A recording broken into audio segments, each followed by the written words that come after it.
Hi guys, welcome to I dream. నేను మీ చాణక్య. రీసెంట్గా folk singer శృతి తను ఆత్మహత్య ఉదాంతం అనేది కూడా ప్రతి ఒక్కరిని కూడా కదిలిస్తూ ఉంది.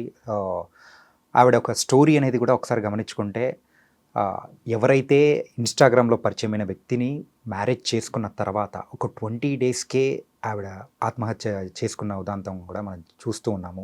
అసలు దీని వెనకలు ఉన్న కారణాలు ఏంటి, అసలు ఆవిడ ఇలా చేసుకోవడానికి గల రీజన్స్ ఏమున్నా కానీ అసలు దీనికి జరిగిన కారణాలు అంటే ఎలాంటి పరిస్థితులలో ఆవిడ చేసుకోవాల్సి వచ్చింది అండ్ దీని మీద మనతో మాట్లాడడానికి ఈరోజు motivational speaker and Rampalli Kiran Kumar గారు మనతో పాటు ఉన్నారు. మరి ఈ విషయం గురించి ఆయన ఏమంటారో ఆయన అడిగి తెలుసుకుందాం. Hi sir. హాయ్, నమస్తే చాణక్య గారు. ఈ విషయం మాట్లాడుతూ ఉంటేనే నా గొంతులో వణుకు అనేది కూడా వస్తుంది. ఏంటంటే కెరియర్ ఎవరైనా కానీ ఎంతో కష్టపడి ఈ రంగంలో ఒక స్టేజ్కి రావాలనుకుంటారు. అలా మంచి స్టేజ్కి వచ్చిన తర్వాత గుర్తింపు వస్తున్న సమయంలో మ్యారేజ్ చేసుకొని ఇన్స్టాగ్రామ్లో పరిచయమైన వ్యక్తిని పెళ్లి చేసుకున్న తర్వాత ఒక 20 డేస్కే ఆవిడ చనిపోయారు. అసలు ఎందుకు ఇలా జరిగిందంటారు? చాణక్య గారు, ఇక్కడ మనం మొట్టమొదటిసారి మనం చూసుకోవాల్సింది ఏంటంటే, మనం ఒకసారి రూట్ కేసు నుంచి దగ్గర నుంచి వద్దాం. అంటే ఇన్స్టాగ్రామ్లో పరిచయమైన ఒక వ్యక్తి కొన్ని రోజుల తర్వాత అరే ఒక ఎమోషనల్ బాండింగ్ వల్ల ఓకే ఈ పర్సన్తోనే నాకు జీవితాంతం బాగుంటుంది అని శృతి నమ్మింది. సో నమ్మడం వల్లనే కదా పెళ్లి చేసుకుంది. సో ఇక్కడ మనము ఇప్పుడు నేను ఫస్ట్ అన్నట్టుగా రూట్ కాస్ నుంచి వద్దాము. సో ఈ రోజులలో మనకు one of the best platform ఏదైనా ఉందంటే సోషల్ ప్లాట్ఫామే, సోషల్ మీడియానే. సో దాని ద్వారానే మనం ఫేమస్ అవుతున్నాం. అంటే మనలో ఉన్న టాలెంట్ కానీ, ఇప్పుడు ఆమె ఫోక్ సింగర్, నువ్వు ఫోక్ సింగర్గా నార్మల్గా వెళ్ళి ఒక డిఫరెంట్ స్టేజ్ మీద దగ్గర అక్కడక్కడ ఇవ్వడం వల్ల అంత ఫేమస్ అవ్వకపోవచ్చు. సో ఎప్పుడైతే ఇన్స్టాగ్రామ్ కావచ్చు, యూట్యూబ్ కావచ్చు, వీటి ద్వారా ఒక్కసారి కనుక మనం వెళ్తే ఏమవుతుంది, డెఫినెట్గా ఈ ప్రపంచానికి మన యొక్క టాలెంట్ అనేది తెలుస్తుంది. సో దాని ద్వారానే వాళ్ళ యొక్క కెరియర్ కానీ, గ్రోత్ కానీ ఎవ్రీథింగ్ ఉంటుంది. సో శృతి కూడా యాక్చువల్గా ఏంటంటే వాళ్ళ నాన్న కూడా ఒక ఫోక్ సింగర్ అండి. సో తను కూడా అక్కడక్కడ స్టేజ్ మీద పర్ఫార్మెన్స్ ఇస్తున్నాడు. సో అది ఆయనకు ఒక 2 కూతుళ్ళు, వాళ్ళది మనకు నిజామాబాద్ అన్నట్టు. అక్కడ సో వాళ్ళ నాన్నని ఇన్స్పైర్గా తీసుకొని కొన్ని స్టేజెస్కి వెళ్ళడం వల్ల వాళ్ళ నాన్న కూడా వీళ్ళ ఇష్టాన్ని గుర్తించి కొంచెం ప్రోత్సహించాడు. సో అలాగా వీళ్ళు ఈ ఫోక్ సింగర్ ఇట్లా నేర్చుకుంటూ మంచి సాంగ్స్ వాడుకుంటూ అలాగా వెళ్తున్నారు. సో వెళ్ళే క్రమంలో ఈ యాజ్ ఆఫ్ నౌ సిచ్యువేషన్లో కొంచెం మన సోషల్ ప్లాట్ఫామ్ ద్వారా వెళ్తే బాగుంటుంది అనేది సో తనకు ఒక ఇన్స్టాగ్రామ్ ఐడి క్రియేట్ చేసుకొని అలాగా ఇట్లా వెళ్తూ ఉంది. ఇప్పుడు మనం చాలా చూస్తాం కదా చాణక్య గారు, ఇప్పుడు ఎప్పుడైతే మన యొక్క టాక్ కావచ్చు, మన యొక్క సాంగ్ కావచ్చు, వాట్ ఎవర్ ఇట్ ఈస్, ఇప్పుడు ఈ రోజుల్లో మనకు ఏదైనా కానీ ఒక ఫ్యాన్ బేస్ కానీ లేకపోతే అందరికీ తెలిసేలా చేయాలంటే సోషల్ మీడియానే వస్తుంది. Right, correct. కానీ ఇక్కడ ఒక సోషల్ మీడియాలో పరిచయమైన వ్యక్తితో లైఫ్ లాంగ్ ఉండగలుగుతానని నమ్మడం అనేది ఎంతవరకు కరెక్ట్ అంటారు? అది కరెక్ట్ అవ్వచ్చా కాదా అనేది ఏంటంటే అది శృతి మైండ్ సెట్ మీద ఆ పర్టికులర్ టైంలోనే డిపెండ్ అయ్యింది. ఇప్పుడు ఎట్లా కనెక్ట్ అయ్యింది అని అంటే ఇక్కడ చాణక్య గారు, ఇప్పుడు ఎప్పుడైతే మనము తను బాగా పాడినప్పుడు కొన్ని కామెంట్స్ వస్తాయి. ఆబ్వియస్లీ ఏమవుతుంది, అరే మీరు బాగా పాడారు, మీరు మంచిగా పాడలేదు, ఎన్నెన్నో కామెంట్స్ వచ్చాయి. ఈ ఎవరైతే వ్యక్తి ఉన్నాడో దయాకర్ రావు అతని పేరు. సో యాక్చువల్గా is from Siddipet and car డ్రైవర్గా వర్క్ చేస్తున్నాడు హైదరాబాద్లో. సో అతని కామెంట్స్ ఏమని పెట్టేవాడు, నీ సింగింగ్ బాగుంది, నువ్వు చాలా బాగా పాడుతున్నావు శృతి, నువ్వు చాలా బాగా ఉన్నావు అన్నప్పుడు మనకు ఎప్పుడైతే ఒక పాజిటివ్ థింగ్స్ అదటి వ్యక్తుల నుంచి వచ్చినప్పుడు ఏమవుతుంది, ఎమోషనల్గా కాస్తంత కనెక్ట్ అవుతాం. సో తెలియకుండానే కనెక్ట్ అవుతుంటాం. అరే ఈ వ్యక్తి నన్ను ఇంత పొగుడుతున్నాడే అన్నప్పుడు అది కాస్త కనెక్టివిటీ పెరిగిపోయింది. సో అలా వాళ్ళ పరిచయం ఉన్నది. అంటే మనం ఫ్రెండ్ సర్కిల్లో చూస్తాము, కొత్త వ్యక్తులు కూడా మొట్టమొదటిసారి పరిచయం అవుతారు. సో మనలో ఉన్న టాలెంట్ని గుర్తించి వెళ్తున్నప్పుడు అది ఇంకెక్కువ బాండింగ్ అవుతుంది. సో శృతి కూడా ఏమైంది ఇక్కడ, అతన్ని అట్లాగే అరే ఇది నన్ను అంటే పొగుడుతున్నాడు అన్నట్టుగా అట్లానే వెళ్తూ ఉన్నది. సో అట్లా ఆ పరిచయం కాస్త ఏమైందనంటే ఇతను నా లైఫ్ లాంగ్ ఉండగలుగుతాను అనే నమ్మేలాగా దయాకర్ చేయగలిగాడు అన్నట్టు. అరే ఇతనితో ఉంటే నేను లైఫ్ లాంగ్ బాగుంటాను అనేది కాస్త అది ఏమైంది, లాస్ట్కి ఒక పెళ్లి వరకు దారి తీసింది.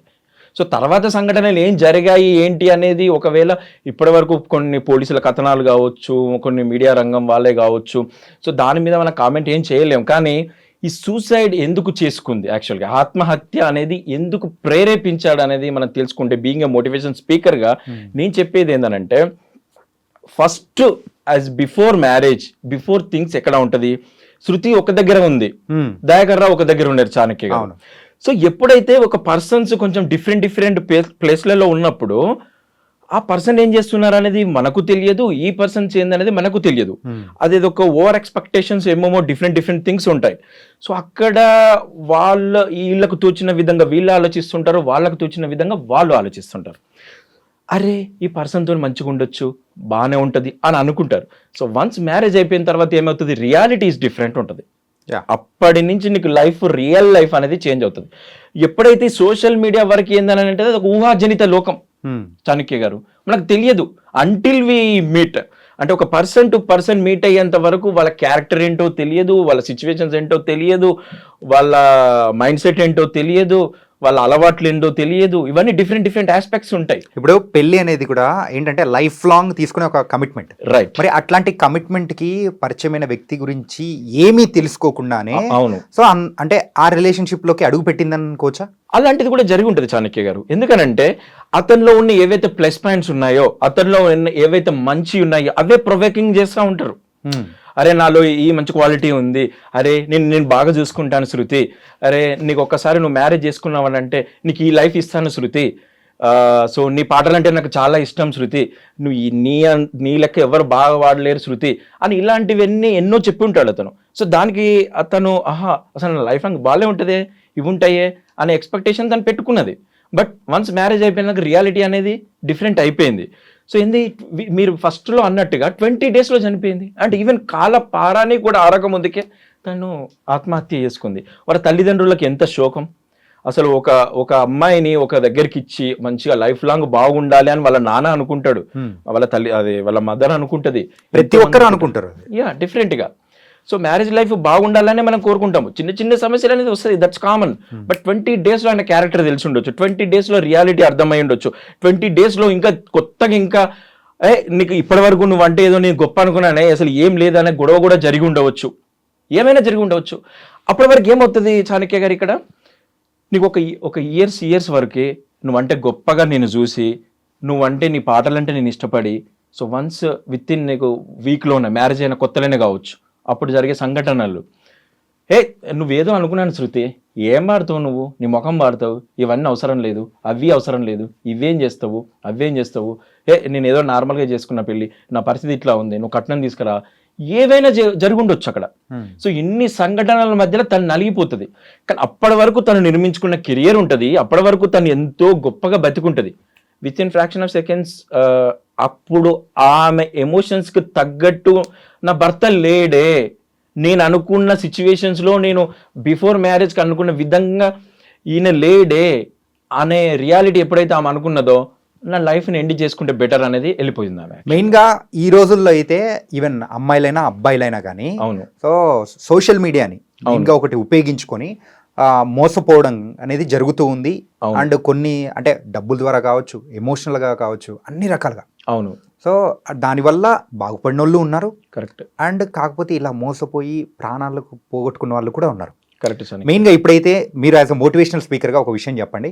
సో ఎవరినైనా కానీ మనము సోషల్ మీడియా ద్వారా పరిచయం అయ్యారంటే మెయిన్గా వాళ్ళ దగ్గర నుంచి ఒక ఫ్రెండ్షిప్ చేయాలనుకున్నా కానీ, ఒక రిలేషన్షిప్లోకి అడుగు పెట్టాలనుకున్నప్పుడు ఏ పాయింట్స్ అనేది మనం చూసుకోవాలి, రియాలిటీ చెక్ అనేది ఏం చేసుకోవాలంటారు? సో మంచి క్వశ్చన్ అడిగారు చాణక్య గారు.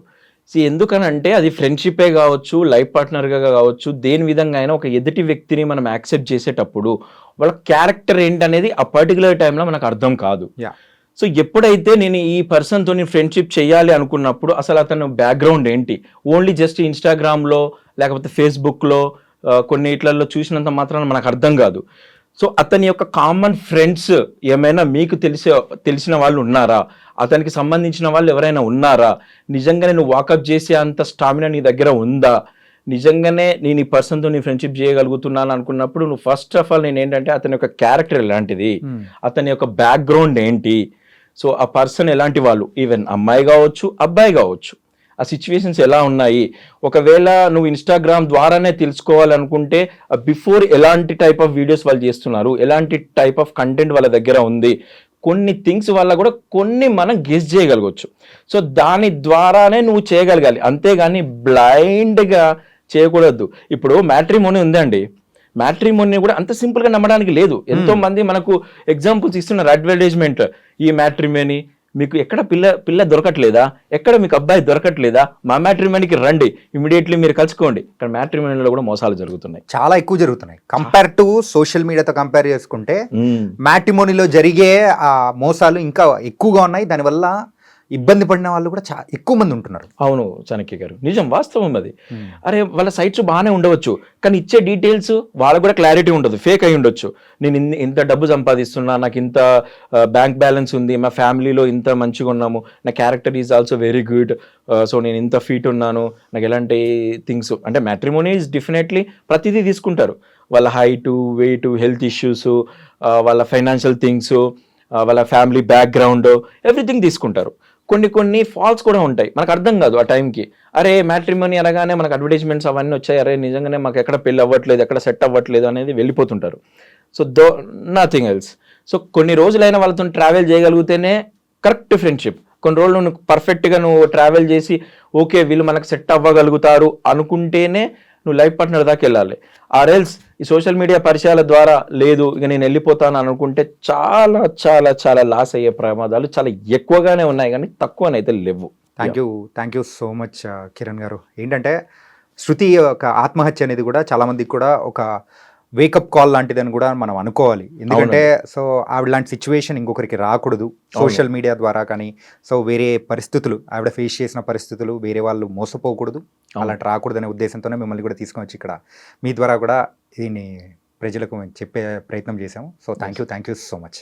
థ్యాంక్ యూ అండి. Thank you guys. మరి ట్రైలర్ని చూసి సినిమా ఎలా ఉంటుందా అని మాత్రం మీరు అంచనా వేయకండి. సింపుల్గా పర్సన్ని చూసి అతని బ్యాక్గ్రౌండ్ ఎలా ఉంటుంది ఏంటి అని చెప్పేసి ఒక ఐడియాకి రాకండి. ఫస్ట్ బ్యాక్గ్రౌండ్ చెక్ అనేది చేసుకున్న తర్వాతే వాళ్ళతో ఫ్రెండ్షిప్ అయినా కానీ లేకపోతే వాళ్ళతో నెక్స్ట్ స్టెప్ ఏదైనా చేయాలనుకుంటే అది ఒక్కసారి మీరు ఆలోచించి ఏదైనా తీసుకున్నారంటే వాళ్ళ లైఫ్ కానీ మీ లైఫ్ కానీ చాలా హ్యాపీగా ఉంటుంది. సో మరో ఇంటర్వ్యూతో మళ్ళీ కలుద్దాం. అంతవరకు take care. This is your Chanakya.